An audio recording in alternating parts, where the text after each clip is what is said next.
Welcome to ask IAS for daily news analysis. ഇന്ന് നമ്മൾ discuss ചെയ്യാൻ പോകുന്നത് 17 ഡിസംബർ 2021 ന്യൂസുകളാണ്.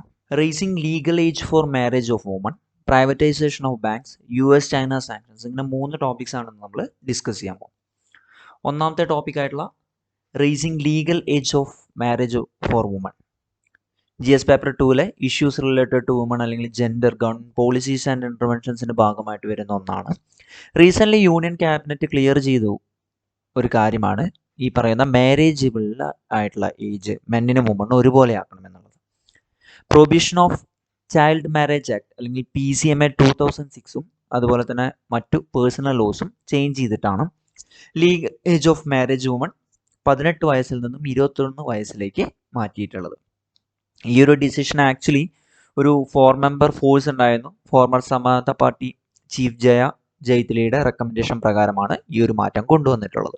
ഈ ഒരു ടാസ്ക് ഫോഴ്സ് സെറ്റപ്പ് ചെയ്തിരുന്നത് മാരേജിന് വേണ്ടിയിട്ടുള്ള ഏജ് അത് എങ്ങനെയാണ് ഹെൽത്ത് അതുപോലെ തന്നെ സോഷ്യൽ ഇൻഡിസസിനെ ബാധിക്കുന്നത് എന്ന് റീഎക്സാമിൻ ചെയ്യുന്നതിന് വേണ്ടിയിട്ടുള്ള ഒരു ടാസ്ക് ഫോഴ്സ് ആയിരുന്നു. Like infant mortality rate, maternal mortality, അതുപോലെ തന്നെ ന്യൂട്രീഷൻ ലെവൽ, ഇത്തരം കാര്യങ്ങളൊക്കെ എങ്ങനെയാണ് ഇത് ബാധിക്കുന്നതെന്നനുസരിച്ചാണ്. ഇതിൻ്റെ ഒരു ലീഗൽ ഫ്രെയിം വർക്ക് നോക്കാം. ഇന്ത്യയിൽ മിനിമം ഏജ്, കല്യാണം കഴിക്കുന്നതിന് വേണ്ടിയിട്ടുള്ള മിനിമം ഏജിന് വേണ്ടിയിട്ടുള്ള ആക്ട് ആദ്യം വരുന്ന 1929 ശാരദ ആക്ട് പ്രകാരമാണ്. അത് പിന്നീട് child marriage restrained act CMRA എന്ന 1929 തന്നെ റീനെയിം ചെയ്തിട്ടുണ്ടായിരുന്നു. അതിനുശേഷം 1978 മിനിമം ഏജ് 18 വയസ്സ് ആക്കുകയും ആൺകുട്ടികൾക്ക് 21 വയസ്സാക്കുകയും ചെയ്തു. ഈ ഒരു പൊസിഷൻ ഈ അടുത്ത കാലം വരെ എന്ത് ചെയ്തു വന്നു, കണ്ടിന്യൂ ചെയ്തു വന്നു. Provision of child marriage act 2006-നെ CMRA എന്ന് പറയുന്ന ചൈൽഡ് മാരേജ് റീസ്ട്രെയിൻഡ് ആക്ട് ആയിട്ട് റീപ്ലേസ് ചെയ്യുകയും, പക്ഷേ ഈ പറഞ്ഞ ഏജുകൾ കാര്യങ്ങൾ എന്താണ് കണ്ടിന്യൂസ് ആയിട്ട് തന്നെ യൂസ് ചെയ്തു പോകും. മാരേജിന് വേണ്ടിയിട്ട് നമ്മുടെ രാജ്യത്ത് നോക്കുകയാണെന്നുണ്ടെങ്കിൽ പല റിലീജിയൻസിനും പല രീതിയിലാണ് മിനിമം ഏജ് ക്രൈറ്റീരിയകൾ. ഹിന്ദു മാരേജ് ആക്ട് 1955 പ്രകാരം അത് 18 വയസ്സ് തന്നെയാണ് പെൺകുട്ടികൾക്ക്, 21 വയസ്സ് പുരുഷന്മാർക്കും. അതേസമയം ഇസ്ലാമിൻ്റെ കേസിലാണെന്നുണ്ടെങ്കിൽ പ്യൂബേർട്ടി അറ്റൈൻ ചെയ്ത മൈനേഴ്സിന് കല്യാണം കഴിക്കുന്ന അല്ലെങ്കിൽ അവരുടെ വിവാഹം തീർച്ചയായിട്ടും വാലിഡ് ആയിട്ടാണ് കാണുന്നത്.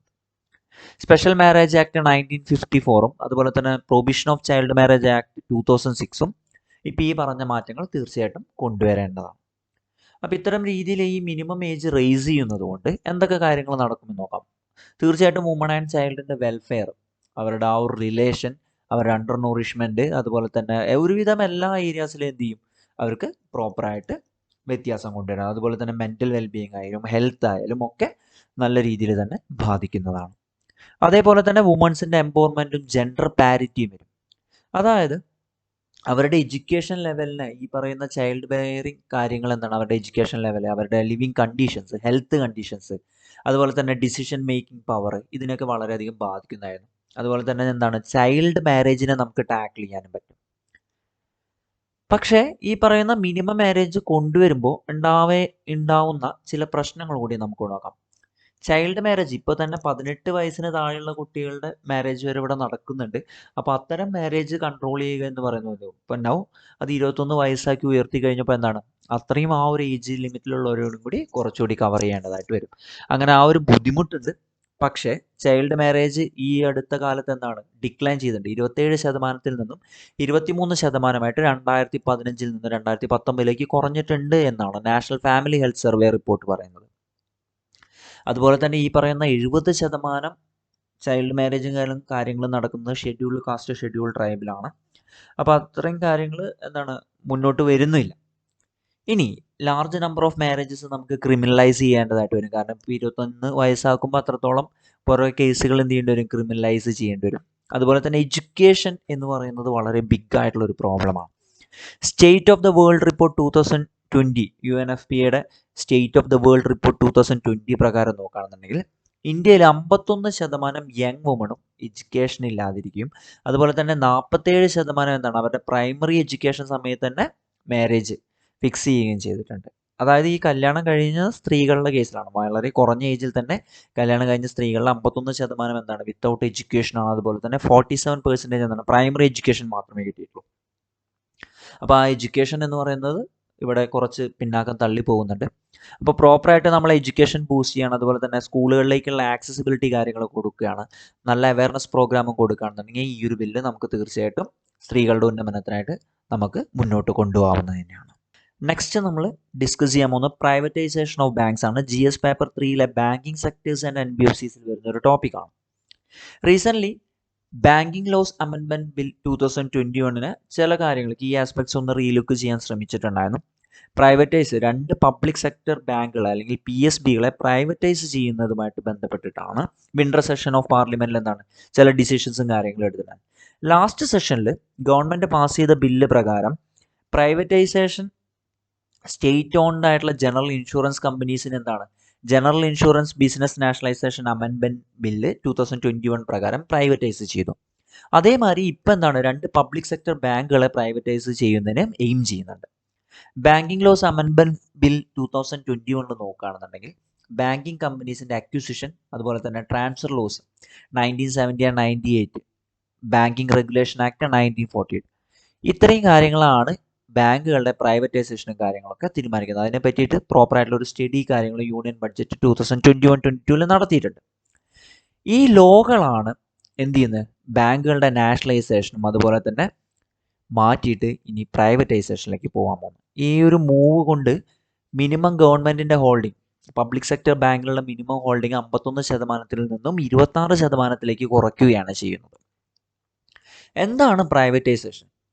അതായത് അവരുടെ ഓണർഷിപ്പ് ആർക്ക് കൊടുക്കുക, ഒരു ഓണർഷിപ്പ് അല്ലെങ്കിൽ പ്രോപ്പർട്ടിയോ ബിസിനസ്സോ ഗവൺമെൻറ്റിൽ നിന്നും പ്രൈവറ്റ് സെക്ടറിലേക്ക് കൊടുക്കുന്നതിനെയാണ് നമ്മൾ പ്രൈവറ്റൈസേഷൻ എന്ന് വിളിക്കുന്നത്. അതായത് ഗവൺമെൻറ് ആ ഒരു എൻറ്റിറ്റി അല്ലെങ്കിൽ ബിസിനസ്സിൻ്റെ ഓണർ അല്ലാതിരിക്കുന്ന അവസ്ഥ. പ്രൈവറ്റൈസേഷൻ തീർച്ചയായിട്ടും എന്താണ് വളരെ എഫിഷ്യൻ്റ് ആയിട്ട് അല്ലെങ്കിൽ എന്താണ് ഈ പറയുന്ന കമ്പനീസിൻ്റെ ഒബ്ജക്റ്റിവിറ്റി, അതുപോലെ തന്നെ ഗവൺമെൻറ് കമ്പനീസിനെ പറ്റി ഗവൺമെൻറ് കൺസേൺഡ് ആവാത്ത പല കാര്യങ്ങളും അവർ കൺസേൺ ആവുന്നുണ്ട്. ഇതിൻ്റെ ഒരു ആദ്യത്തെ നയം നടക്കുന്നത് 1991 ബഡ്ജറ്റിലാണ്, അല്ലെങ്കിൽ ന്യൂ എക്കണോമിക് പോളിസി അല്ലെങ്കിൽ LPG പോളിസി എന്നറിയപ്പെടുന്നതിലാണ് പ്രൈവറ്റൈസേഷൻ നമ്മൾ കൊണ്ടുവരുന്നത്. നാഷണലൈസേഷൻ എന്ന് പറയുന്നത് ഈ പ്രൈവറ്റ് ഓൺഡ് ആയിട്ടുള്ള കൺട്രോൾഡ് ആയിട്ടുള്ള കമ്പനീസ് അല്ലെങ്കിൽ ഇൻഡസ്ട്രീസ് അവരുടെ അസറ്റ്സ് കാര്യങ്ങൾ ഗവൺമെൻറ്റിൻ്റെ അണ്ടറിലേക്ക് മാറ്റുന്ന പ്രോസസ്സിനെയാണ് നമ്മൾ നാഷണലൈസേഷൻ എന്ന് പറയുന്നത്. നോർമലി ഈ ഒരു കാര്യം ഡെവലപ്പിംഗ് ആയിട്ടുള്ള രാജ്യങ്ങളാണ് നടക്കുന്നത്. അതായത് അവിടുത്തെ രാജ്യത്തുള്ള അസറ്റ്സ് കാര്യങ്ങൾ കൺട്രോൾ ചെയ്യുന്നത് ഗവൺമെൻറ്റിൻ്റെ ഇഷ്ടത്തിനനുസരിച്ച് ആക്കാൻ വേണ്ടിയിട്ടാണ് ഡെവലപ്പിംഗ് നാഷൻസിന് ഈ പറയുന്ന നാഷണലൈസേഷൻ കൊണ്ടുവരാറുള്ളത്. 1969 14 ലാർജസ്റ്റ് ആയിട്ടുള്ള പ്രൈവറ്റ് ബാങ്കുകളെ നാഷണലൈസ് ചെയ്യുന്നത്. ബാങ്കിങ് സെക്ടേഴ്സിൻ്റെ ഒരു സോഷ്യലിസ്റ്റ് അപ്രോച്ച് ആയിട്ടാണ് അന്നത്തെ ഗവൺമെൻറ് അതിനെ കണ്ടത്. പക്ഷേ 1955 തന്നെ already state bank of India nationalised ആയിട്ടുണ്ടായിരുന്നു. അതുപോലെ തന്നെ അവരുടെ ഇൻഷുറൻസ് സെക്ടർ 1956. അതിനുശേഷം വന്ന 20 കൊല്ലം എന്ത് തന്നെയാണ് ഓരോ ഗവൺമെൻറ്റുകളും പബ്ലിക് സെക്ടർ അണ്ടർടേക്കിങ്സിനെ എന്താണ് പ്രൈവറ്റൈസ് ചെയ്യുന്നതിന് വേണ്ടിയിട്ടും അല്ലാതെയും അങ്ങോട്ടും ഇങ്ങോട്ടൊക്കെ പല വാദിക്കലും കാര്യങ്ങളൊക്കെ ഉണ്ടായിട്ടുണ്ട്. 2015 ഗവൺമെൻറ് പ്രൈവറ്റൈസേഷൻ പറഞ്ഞപ്പോഴും അന്നത്തെ റിസർവ് ബാങ്ക് ഗവർണർ അല്ലെങ്കിൽ RBIയുടെ ഗവർണർ എന്ത് ചെയ്തില്ല, ആ ഒരു ഐഡിയ ഫേവർ ചെയ്തില്ല. അപ്പോൾ അതുകൊണ്ട് അന്ന് നടന്നില്ല. പക്ഷേ അവർ പകരം അസറ്റ് റീകൺസ്ട്രക്ഷൻ കമ്പനി അല്ലെങ്കിൽ ബാഡ് ബാങ്കുകളെ കണ്ടെത്തുക, അതിന് വേണ്ടിയിട്ടുള്ള നടത്തങ്ങളിലൂടെ പ്രൈവറ്റൈസ് ചെയ്യുന്നതാണ് ഇതിൻ്റെ ഒരു സൊല്യൂഷൻ എന്നുള്ള രീതിയിലേക്ക് ഗവൺമെൻറ് മൂവ് ചെയ്തു. അത് പ്രകാരം പ്രൈവറ്റൈസ് ചെയ്യാനാണ് ഇനിയിപ്പോൾ ഉദ്ദേശിക്കുന്നത്. എന്തൊക്കെയാണ് പ്രൈവറ്റൈസേഷൻ ചെയ്യാനുള്ള കാരണങ്ങൾ നോക്കാം. ഒന്നാമത്തെ കാരണം എന്താണ്, financial position of public sector ബാങ്കുകൾ ഡീഗ്രേഡിംഗ് ആണ്. ഒരുപാട് ക്യാപിറ്റൽ ഇഞ്ചക്ഷൻസും അതുപോലെ തന്നെ ഗവർണൻസ് റിഫോമുകളും കാര്യങ്ങളും കൊണ്ടുവന്നിട്ടും പബ്ലിക് സെക്ടർ ബാങ്കിൻ്റെ ഒരു ഫിനാൻഷ്യൽ പൊസിഷൻ ഇതുവരെ ഇമ്പ്രൂവ് ചെയ്യാൻ പറ്റിയില്ല. ഏറ്റവും കൂടുതൽ higher levels of stressed assets private ബാങ്കിനേക്കാളും കൂടുതൽ കണ്ടുവരുന്നത് ഈ പറഞ്ഞ പബ്ലിക് സെക്ടർ ബാങ്കുകളിലാണ് എന്നുള്ളതാണ് ഒരു പ്രശ്നം. അതുപോലെ തന്നെ ഒരു ലോങ് ടൈം പ്രൊജക്റ്റിൻ്റെ ഭാഗമായിട്ടാണ് ഇതിനെ പ്രൈവറ്റൈസ് ചെയ്യുന്നത്. അതായത് ലോങ് ടൈം പ്രൊജക്റ്റ് എന്ന് പറഞ്ഞു കഴിഞ്ഞാൽ സ്റ്റേറ്റ് ഓൺഡ് ആയിട്ടുള്ള ബാങ്കുകളുണ്ട്, അതുപോലെ തന്നെ കൺസോളിഡേറ്റഡ് ആയിട്ടുള്ള അല്ലെങ്കിൽ പ്രൈവറ്റൈസുള്ള പല രീതിയിലുള്ള ബാങ്കുകൾ കാര്യങ്ങളുണ്ട്. അപ്പോൾ ഗവൺമെൻറ്റിൻ്റെ ആദ്യത്തെ ഒരു പ്ലാൻ പ്രകാരം എന്താണ്, കുറച്ചെണ്ണം മാത്രം പ്രൈവറ്റൈസ് ചെയ്യുക. അത് സക്സസ് ആയി കഴിഞ്ഞാൽ എന്താണ് പിന്നീടുള്ളത് നെക്സ്റ്റ് ഫിനാൻഷ്യൽ ഇയർ. അപ്പോൾ അങ്ങനെ ഒരു ലോങ് ടൈം പ്രൈവറ്റൈസേഷൻ പ്ലാൻ അവർക്കുണ്ട്. അപ്പോൾ അത് പ്രകാരമാണ് ഇത് ചെയ്യുന്നത്. അപ്പോൾ അങ്ങനെ ചെയ്ത് കഴിഞ്ഞാൽ ഗവൺമെൻറ്റിൻ്റെ ഒരുപാട് മെജോറിറ്റി ഓണർഷിപ്പ് കാര്യങ്ങൾ കുറഞ്ഞാൽ ഗവൺമെൻറ് കുറച്ചുകൂടി ഫ്രീ ആയിട്ട് വർക്ക് ചെയ്യാൻ പറ്റും എന്നുള്ളതൊക്കെയാണ് അവർ പറയുന്നത്. അതുപോലെ തന്നെ ബാങ്കുകളെ സ്ട്രെങ്തൻ ചെയ്യുന്നത് കൂടി അവരുടെ ഉദ്ദേശമുണ്ട്. കാരണം പ്രൈവറ്റൈസേഷൻ എന്താണ് ഒരു ഗവൺമെൻറ് ബേർഡൻ ആവുന്നില്ല. അതുപോലെ തന്നെ ഗവൺമെൻറ്റിന് പകരം അവിടെ പ്രൈവറ്റ് പ്ലെയേഴ്സ് നല്ല രീതിയിൽ ചെയ്യുകയാണെന്നുണ്ടെങ്കിൽ ബാങ്കുകൾ തീർച്ചയായിട്ടും സ്ട്രെങ്തൻ ചെയ്യാൻ പറ്റും. അതുപോലെ തന്നെ ഇതിനെപ്പറ്റിയൊക്കെ പഠിക്കാൻ വേണ്ടിയുള്ള different committees like Narasimham committee, അതുപോലെ തന്നെ PJ നായക് കമ്മിറ്റി, ഇങ്ങനെയുള്ള കമ്മിറ്റികളും ഗവൺമെൻറ്റിൻ്റെ ഷെയർ കുറയ്ക്കാൻ തന്നെയാണ് പറഞ്ഞിട്ടുള്ളത്. അതുപോലെ തന്നെ RBI വർക്കിംഗ് ഗ്രൂപ്പും റീസെൻ്റ്ലി സജസ്റ്റ് ചെയ്തൊരു കാര്യം എന്ന് പറയുന്നത് എന്താണ്, ബാങ്കിങ് സെക്ടേഴ്സിൽ എന്താണ് ഈ പറയുന്ന പ്രൈവറ്റൈസേഷൻ ആവശ്യമാണ് എന്നും പറഞ്ഞു. പിന്നെ ബിഗ് ബാങ്കുകൾ ക്രിയേഷൻ ഉണ്ടാക്കുക എന്നുള്ളത് ഇവരുടെ ഒരു ഒബ്ജക്റ്റീവാണ്. അതായത് അവർക്കിപ്പോൾ ഒരുപാട് ബാങ്കുകൾ കൂട്ടിച്ചേർത്ത് മെർജ് ചെയ്യുക, അങ്ങനെ ലാർജ് പ്രൈവറ്റ് ബാങ്ക്സ് കാര്യങ്ങൾ കൊണ്ടുവരുന്നവരുടെ കൂടുതൽ എന്താണ് പ്രശ്നങ്ങളെ അവർക്ക് ഓവർകം ചെയ്യാൻ പറ്റും എന്നുള്ളൊരു പ്രതീക്ഷ കൂടെയുണ്ട്. പക്ഷേ നമ്മൾ ഇത്തരം രീതിയിൽ നല്ല ഒരുപാട് ഭാഗങ്ങൾ കണ്ടാൽ പോലും ഇത് ക്രോണി ക്യാപിറ്റലിസത്തിനെ ബാധിക്കുന്നു. എന്താണിത്? അതായത് ബാങ്ക് പ്രൈവറ്റ് കോർപ്പറേറ്റ്സിനും കാര്യങ്ങൾക്കും വിൽക്കുന്ന സമയത്ത് അതിൻ്റെ ലോണുകൾ കാര്യങ്ങൾ ഡിഫോൾട്ട് ചെയ്തതൊക്കെ എന്താണ്, അവരൊക്കെ രക്ഷപ്പെട്ടു പോകും. അങ്ങനെ ഈ കടമെടുത്തിട്ടുള്ള ആൾക്കാർ കുറേ പേര് രക്ഷപ്പെടും. രണ്ടാമത്തെ ഒരു കാര്യം എന്ന് പറയുന്നത് ജോബ് ലൂസുകളുണ്ട്. ജോബ് ലോസ് എന്ന് പറഞ്ഞാൽ എന്താണ്, ബ്രാഞ്ചുകൾ ക്ലോസ് ചെയ്യും, അതുപോലെ തന്നെ ഫിനാൻഷ്യൽ എക്സ്ക്ലൂഷൻ വരും, ചില എംപ്ലോയ്മെൻറ്റ് ഓപ്പർച്യൂണിറ്റീസ് കുറഞ്ഞു വരും. അതുപോലെ തന്നെ വീക്കർ സെക്ഷൻസിന് ഫിനാൻഷ്യൽ എക്സ്ക്ലൂഷൻസ് ഭയങ്കരമായിട്ട് ബാധിക്കുന്നുണ്ട്. കാരണം വളരെ എഫ്ലുവൻ്റ് ആയിട്ടുള്ള പോപ്പുലേഷൻ്റെ സെക്ഷൻസ് ഉണ്ട്, അവർക്ക് പ്രോപ്പറായിട്ട് ഈ പറയുന്ന ഫെസിലിറ്റീസ് എത്താൻ വരും. പ്രൈവറ്റൈസേഷൻ എല്ലാ ഭാഗത്തും പ്രോപ്പറായിട്ട് എത്തിക്കൊള്ളണമെന്ന് നിർബന്ധമില്ല. പിന്നെ ഒരു ബെയിൽ ഔട്ട് ഓപ്പറേഷൻ എന്ന് കൂടി ഈ പറയുന്ന കോർപ്പറേറ്റ് ഡിഫോൾട്ടേഴ്സിൻ്റെ കേസിൽ വരും. അതായത് ബാങ്ക് യൂണിയൻസ് എന്താണ് പ്രൈവറ്റൈസേഷൻ പ്രോസസ്സിനെ അങ്ങനെയാണ് വിളിക്കുന്നത്. അതായത് പ്രൈവറ്റ് സെക്ടർ എന്താണ് വളരെ ബാഡ് ലോൺസ് കൊടുക്കുന്നതിന് റെസ്പോൺസിബിൾ ആണ് എന്നാണ്. ഗവൺമെൻറ് ബാങ്കുകൾ ഇപ്പോൾ പ്രൈവറ്റൈസ് ചെയ്യുമ്പോൾ എന്താണ് വീണ്ടും ഒരുപാട് ബാഡ് ലോണുകൾ കൊടുക്കാൻ സാധ്യതയുണ്ടെന്ന് നമുക്ക് മനസ്സിലാക്കാം. അതുപോലെ തന്നെ industrial credit and investment corporation of India ICIC bank അവരെന്താണ് അലീജ്ലി ഒരുപാട് CEOസിനെയും കാര്യങ്ങളും പോസ്റ്റ് ചെയ്തിട്ടുണ്ടായിരുന്നു. യെസ് ബാങ്കിൻ്റെ CEO എന്താണ് RBI പറഞ്ഞ പല ഗിവൺ എക്സ്റ്റൻഷൻസിലും കാര്യങ്ങളും നടന്നില്ല, അവർക്കെതിരെ ഇൻവെസ്റ്റിഗേഷൻസ് നടക്കുന്നുണ്ട്. ലക്ഷ്മി വിലാസ് ബാങ്ക് അവരും ചില ഓപ്പറേഷണൽ ഇഷ്യൂസ് നേരിടുന്നുണ്ട്. അപ്പോൾ ഇങ്ങനെ പ്രൈവറ്റ് ബാങ്കുകൾ പല രീതിക്കുള്ള പ്രശ്നങ്ങളും കാര്യങ്ങളും നടത്തിക്കൊണ്ടേയിരിക്കുന്നുണ്ട്. അപ്പോൾ അതൊക്കെ ആലോചിക്കുമ്പോൾ നമ്മൾ ഈ പറയുന്ന പ്രൈവറ്റൈസേഷൻ എത്രത്തോളം ഫലവത്താണ് എന്നുള്ളത് തീർച്ചയായിട്ടും ചിന്തിക്കേണ്ട ഒരു കാര്യം തന്നെയാണ്. ബാങ്കിങ് റെഗുലേഷൻ ആക്ട് 1949 ആണ് ഇന്ത്യയിൽ ആദ്യം. ബാങ്കിങ് ആൻഡ് കമ്പനീസ് ആക്ട് 1949 അതിനുശേഷം പിന്നീട് അത് ചേഞ്ച് ചെയ്തതാണ്. ഈ ഒരു ആക്റ്റാണ് റിസർവ് ബാങ്ക് ഓഫ് ഇന്ത്യക്ക് ഇവിടെയുള്ള കൊമേഴ്ഷ്യൽ ബാങ്കുകൾ, അതുപോലെ തന്നെ ഷെയർ ഹോൾഡേഴ്സ്, വോട്ടിംഗ് റൈറ്റ്സ്, അതിൻ്റെ ലൈസൻസ്, അങ്ങനെയുള്ള ജനറൽ ആയിട്ടുള്ള എല്ലാ കാര്യങ്ങളും കൺട്രോൾ ചെയ്യാനുള്ള ഒരു പവർ റിസർവ് ബാങ്ക് ഓഫ് ഇന്ത്യക്ക് കൊടുക്കുന്നത്. 2020 ബാങ്കിങ് റെഗുലേഷൻ ആക്ട് 1949 എന്താണ് ചില ചേഞ്ചസ് കാര്യങ്ങൾ കൊണ്ടുവന്ന് അതിന് റിസർവ് ബാങ്കിൻ്റെ സൂപ്പർവിഷനിൽ തന്നെ കോപ്പറേറ്റീവ്സിനെ കൂടി ഉൾപ്പെടുത്താനുള്ള ഒരു ഐഡിയ കൂടി വന്നു. അപ്പം അങ്ങനെ ഇപ്പോൾ ഇതിൻ്റെ മുകളിലൊക്കെ ഇവർക്ക് ചേഞ്ചസ് കൊണ്ടുവരാവുന്ന ഒരു അവസ്ഥയാണ്. അപ്പോൾ ഓൾറെഡി നമുക്കറിയാം ബാങ്ക് മേഖലയിലുള്ള ഏറ്റവും വലിയൊരു പ്രശ്നം എന്ന് പറയുന്നത് നോൺ പെർഫോമിംഗ് ആയിട്ടുള്ള അസറ്റുകളാണ്. അപ്പോൾ അത്ര അസറ്റുകളുടെ കാര്യങ്ങളും പ്രശ്നങ്ങൾ ഇനി എങ്ങനെയാണ് നേരിടാൻ പോകുന്നത് എന്നുള്ളത് നമുക്ക് കണ്ടറിയാം. നെക്സ്റ്റ് നമ്മൾ ഡിസ്കസ് ചെയ്യാൻ പോകുന്നത് US imposes new sanctions on China international relations GS paper 2 ഭാഗമായിട്ട് വരുന്ന ഒന്നാണ്. US ഈ അടുത്ത് ചൈനയുടെ മുകളിൽ കൊണ്ടുവന്ന സാങ്ഷൻസ്. എന്താണ് ഈ ഒരു ന്യൂസ് വരാൻ കാരണം? Several Chinese biotech and surveillance companies എന്ത് ചെയ്യുന്നുണ്ട്, ഹ്യൂമൻ റൈറ്റ് അബ്യൂസസ് ഉയ്ഘുർ മുസ്ലിംസിൻ്റെ മുകളിൽ സൈജിങ്ഹാൻ റീജിയനിൽ എന്ത് ചെയ്യുന്നുണ്ട്, നടത്തുന്നുണ്ട് എന്ന് പറഞ്ഞുകൊണ്ടാണ് US ഇപ്പോൾ സാങ്ഷൻസ് ഇമ്പോസ് ചെയ്യുന്നത്. സൈജിയാങ് എന്ന് പറയുന്നത് ഒരു ഓട്ടോണോമസ് റീജിയനാണ്, ചൈനയിലുള്ള ഒരു ഓട്ടോണോമസ് റീജിയനാണ്. അവിടെ വളരെയധികം മിനറൽസും അതുപോലെ തന്നെ കാര്യങ്ങളൊക്കെ ഉണ്ട്. അവർ ഇന്ത്യയായിട്ടും റഷ്യയായിട്ടും മംഗോളിയായിട്ടും അഫ്ഗാനിസ്ഥാനായിട്ടൊക്കെ ഈ പറയുന്ന ബോർഡേഴ്സ് ഷെയർ ചെയ്യുന്നുമുണ്ട്. US-ൻ്റെ കൊണ്ടുവന്ന സാങ്ഷൻസ് എന്തൊക്കെയാണെന്ന് നോക്കാം. US commerce department Chinese academy of military medical സയൻസസും അവരുടെ 11 റിസർച്ച് ഇൻസ്റ്റിറ്റ്യൂട്ടിനും എന്താണ് ചൈനീസ് മിലിറ്ററിക്ക് വേണ്ടിയിട്ട് ബയോടെക്നോളജി ഫോക്കസ് ചെയ്യുന്നുണ്ട്. അവർക്കെതിരെയാണ് സാങ്ഷൻസ് കൊണ്ടുവന്നത്. അപ്പോൾ അതിൻ്റെ മുകളിൽ എന്താണ് ചില ചൈനീസ് എൻറ്റിറ്റീസിനും കാര്യങ്ങൾക്കും പെനാൾട്ടീസ് ഇഷ്യൂ ചെയ്തിട്ടുണ്ട്. അതുപോലെ തന്നെ അമേരിക്കൻ കമ്പനീസിന് എന്താണ് ഈ അവർക്ക് വേണ്ടിയിട്ടുള്ള കമ്പോണൻസ് കാര്യങ്ങൾ കൊടുക്കുകയാണെന്നുണ്ടെങ്കിൽ അവരുടെ ലൈസൻസ് കാര്യങ്ങൾ ബാർ ചെയ്യാനും പറഞ്ഞിട്ടുണ്ട്. ബൈപാർട്ടീസൺ ലെജിസ്ലേഷൻ, അതായത് US സൈജിങ്ഹാൻ്റെ മുകളിലുള്ള കമ്പനീസിൻ്റെയും കാര്യങ്ങളും ഗുഡ്സ് എന്താണ് ഒരിക്കലും ഒരു ഫോഴ്സ്ഡ് ലേബറിൻ്റെ മുകളിൽ ആയിരിക്കരുത് എന്നുള്ളത് അവർ നിർബന്ധം പിടിക്കുന്നുണ്ട്. 2020 തുടക്കത്തിൽ United States house of representatives Chinese officials തീർച്ചയായിട്ടും ഈ ഉയ്ഘുർ ഓപ്പറേഷൻസിന് റെസ്പോൺസിബിൾ ആണ് എന്നുള്ളത് കൂടി പറഞ്ഞിട്ടുണ്ടായിരുന്നു. ഈ ബില്ലിലും പല സാങ്ഷൻസ് കാര്യങ്ങൾ കൊണ്ടുവന്നിട്ടുണ്ടായിരുന്നു. റീസെൻ്റ്ലി ഒരു ഡിക്ലറേഷൻ ഓഫ് ഉയ്ഘുർ മുസ്ലിംസ് ഉണ്ടായിരുന്നു. 43 രാജ്യങ്ങളാണ് ആ ഒരു ഡിക്ലറേഷനിൽ സൈൻ ചെയ്തത്. ചൈന വളരെയധികം മോശമായിട്ട് അവരുടെ റൂൾ ഓഫ് ലോ പ്രകാരം മുസ്ലിംസ് ഉയ്ഘുർ കമ്മ്യൂണിറ്റീനെ എന്താണ് സീജിയാങ്ങിൽ അവർക്ക് വേണ്ടിയിട്ടുള്ള റെസ്പെക്റ്റ് കാര്യങ്ങൾ കൊടുക്കുന്നില്ല. അത് എൻഷുർ ചെയ്യണം എന്ന് പറഞ്ഞുകൊണ്ട് കൊണ്ടുവന്ന ഒന്നാണ് ഡിക്ലറേഷൻ ഫോർ ഉയ്ഘുർ മുസ്ലിംസ് എന്ന് പറയുന്നത്. ഈ ഒരു ഡിക്ലറേഷൻ സൈൻ US ചെയ്തിട്ടുണ്ട്. അതുപോലെ തന്നെ എന്താണ് ചൈനേനെ അക്യൂസ് ചെയ്തുകൊണ്ട് ഹ്യൂമൻ റൈറ്റ്സ് വയലേഷൻ ഉണ്ട്, എത്നിക് ക്ലെൻസിങ് നടക്കുന്നുണ്ട് എന്നുള്ളതൊക്കെ പറഞ്ഞിട്ടുണ്ട്. സിമിലർ ഡിക്ലറേഷൻസ് ഇതിന് മുന്നും നടന്നിട്ടുണ്ടായിരുന്നു.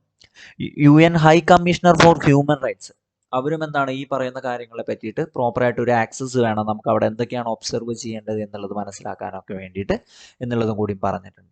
അപ്പോൾ ഇത്രയും രീതിയിലുള്ള പ്രശ്നങ്ങളൊക്കെ അവിടെ നടക്കുന്നുണ്ട്. അവിടെ വളരെ പൊളിറ്റിക്കലായിട്ടുള്ള റീ എഡ്യൂക്കേറ്റിംഗ് ക്യാമ്പ്സ് നടക്കുന്നുണ്ട്, എഡ്യൂക്കേഷണൽ സെൻറ്റേഴ്സ് ഉണ്ട്, എക്സ്ട്രീമിസ്റ്റ് തോട്ട്, റാഡിക്കലൈസേഷൻ, അങ്ങനെയുള്ള പല പല പ്രശ്നങ്ങൾ അവിടെ നടന്നുകൊണ്ടിരിക്കുന്നുണ്ട്. ചൈന ഇതിൻ്റെ മുകളിലെടുത്ത സ്റ്റാൻഡ് എന്താണെന്ന് നോക്കാം. ചൈന പറയുന്നത് അവരൊരു ഇൻഡിപെൻഡൻറ്റ് സ്റ്റേറ്റ് ഉണ്ടാക്കണമെന്നാണ് ആഗ്രഹിക്കുന്നത്.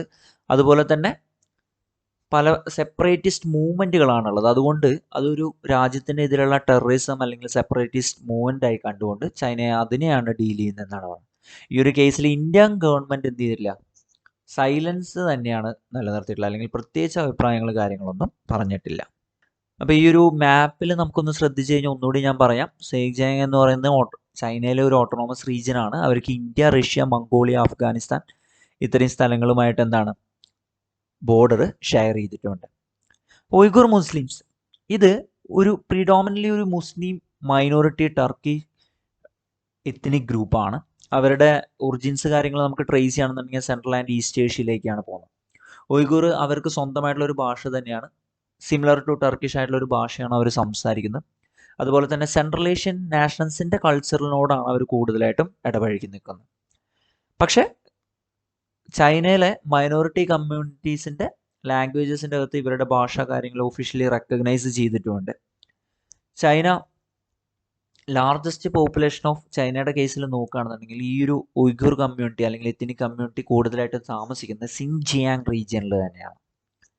അവരുടെ ഒരു സിഗ്നിഫിക്കൻറ്റ് പോപ്പുലേഷൻസ് ഈ ഉയ്ഘൂർസ് മറ്റു പല സെൻട്രൽ ഏഷ്യൻ രാജ്യങ്ങളിലുണ്ട്, ലൈക്ക് ഉസ്ബെക്കിസ്ഥാൻ, കിർഗിസ്ഥാൻ, കസാക്കിസ്ഥാനിലൊക്കെ ആ ഒരു എത്നിക് കമ്മ്യൂണിറ്റീനെ നമുക്ക് കാണാൻ പറ്റും. സൈജിയാങ് എന്ന് പറയുന്നത് ഈ ഓട്ടോണോമസ് റീജിയൻ ആണ് എന്ന് പറഞ്ഞു. വളരെ റിച്ച് ആയിട്ടുള്ള മിനറൽസ് കാര്യങ്ങളുണ്ട്. അവർ റഷ്യയും അഫ്ഗാനിസ്ഥാനുമായിട്ടും കൂടി ബോർഡർ രേഖപ്പെടുത്തുന്നുണ്ട്. ഈ ഉയ്ഘൂർസിൻ്റെ കേസിൽ ഒരുപാട് പേഴ്സിക്യൂഷൻസ് നടന്നിട്ടുണ്ട്. മെജോറിറ്റി ഹാൻ ചൈനീസ് ഇൻട്രൂഷനാണ് നടന്നിട്ടുള്ളത്. അവസാന ഡെക്കേഡുകൾ നോക്കുകയാണെന്നുണ്ടെങ്കിൽ എക്കണോമിക് പ്രോസ്പെരിറ്റി സൈജിയാനിൽ വന്നിട്ടുണ്ട്. അത് അവിടെയുള്ള ഹാൻ ചൈനീസിനാണ് കൂടുതലായിട്ടും വന്നിട്ടുള്ളത്. പക്ഷേ അവിടെയുള്ള ഉയ്ഘൂർസിന് എന്താണ് അവരെ ലെഫ്റ്റ് ഔട്ട് ചെയ്തുകൊണ്ടാണ് ഈ പറഞ്ഞ എക്കണോമിക് പ്രോസ്പെരിറ്റി വന്നിട്ടുള്ളത് എന്നുള്ളത് കൊണ്ട് 2009 ഒരു സ്പൊറാഡിക് വയലൻസ് ഒക്കെ നടന്നിട്ടുണ്ടായിരുന്നു. സ്റ്റേറ്റ് അതിനെ സപ്രസ് ചെയ്യുകയും കാര്യങ്ങളും ചെയ്തിട്ടുണ്ട്. അതുപ്രകാരം ഒരുപാട് പേഴ്സിക്യൂഷൻസും ഫോഴ്സ്ഡ് ഡിറ്റൻഷനും ഇൻറ്റൻസ് സ്ക്രൂട്ടനിയും സർവൈലൻസും സ്ലേവറിയും വരെ നടന്നിട്ടുണ്ട് എന്നാണ് പറയപ്പെടുന്നതല്ല, പല റിപ്പോർട്ടുകളിൽ അത് പ്രതിപാദിച്ചിട്ടുണ്ട്. അപ്പോൾ ഈ പറയുന്ന സിസ്റ്റമാറ്റിക് ആയിട്ടുള്ള ഒരു എഫോർട്ട് കൊണ്ടാൽ മാത്രമാണ് നമുക്ക് ഈ ഉയ്ഘൂർസിനെ ഈ സപ്രഷനിൽ നിന്നും പുറത്തേക്ക് കൊണ്ടുവരാൻ പറ്റുള്ളൂ. അപ്പോൾ US ഇൻ്റലിജൻസ് എന്താണ് ചൈനയിൽ ഒരു ഹൈടെക് സർവൈലൻസ് സിസ്റ്റം തന്നെ സൈജിയാങ്ങിൽ വെച്ചിട്ടുണ്ട്. ബയോമെട്രിക് റെക്കഗ്നീഷൻ, അതുപോലെ തന്നെ DNA സാമ്പിൾസ് കാര്യങ്ങളൊക്കെ ഉണ്ട്. അപ്പോൾ ആ ഒരു പ്രകാരം ഉയ്ഘൂർസിനെ ചൈനയിൽ നിന്നും പ്രൊട്ടക്റ്റ് ചെയ്യുന്നതിന് വേണ്ടിയിട്ടും ചൈന കൂടുതലായിട്ട് ഈ പറയുന്ന ഹ്യൂമൻ റൈറ്റ്സ് ഇഷ്യൂസിനെ പ്രൊമോട്ട് ചെയ്യരുത് എന്ന് കരുതിക്കൊണ്ടാണ് ഇപ്പോൾ US വീണ്ടും സാങ്ഷൻസ് കൊണ്ടുവന്നിട്ടുള്ളത്. അപ്പോൾ ഇത്രയാണ് നമുക്ക് ഡിസ്കസ് ചെയ്യാനുള്ള 3 കാര്യങ്ങളാണ്. പുതിയതായിട്ട് ലീഗൽ ഏജ് റൈസ് ചെയ്ത ഒരു ബില്ലിൻ്റെ കാര്യം, ബാങ്കുകളുടെ പ്രൈവറ്റൈസേഷൻ ആൻഡ് US ചൈന സാങ്ഷൻസുമാണ് നമ്മളിന്നിവിടെ ഡിസ്കസ് ചെയ്തത്. That's all friends. Thank you all of you.